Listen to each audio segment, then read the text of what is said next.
kuwani waa saddexda garoon ugu qarashka badan uguna qaalisan adduunka.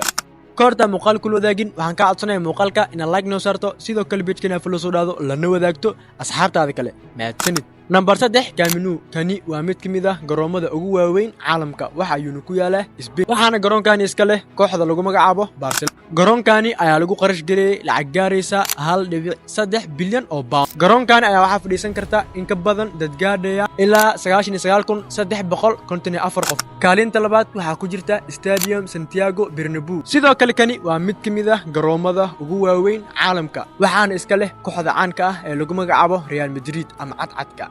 waxaana lagu naanaysaa guriga guusha waxaana gashay qarash gaadhaysa ilaa 1.45 bilyan oo pound balse garoonka sidaan loo qurxiyay loo nashqadeeyay kaliya waxa fadhiisan karta 85,000 oo qof. Kaalinta koowaad waxa ku jirta Yankee Stadium. kani waa mid ka mid ah garoomada ugu waaweyn New York waxa ayuu ku yaalaa isla New York. garoonkani ayaa lagu qarash gareeyay lacag gaadhaysa 1.85 bilyan oo pound. garoonkanina kaliya waxa fadhiisan karta dad gaadhaya ilaa 50,000 oo qof. haddaba adiga muuqaalkani daawanaya mis leedahay Soomaaliya waxay samaysan doontaa garoon kuwani ka qaalisan.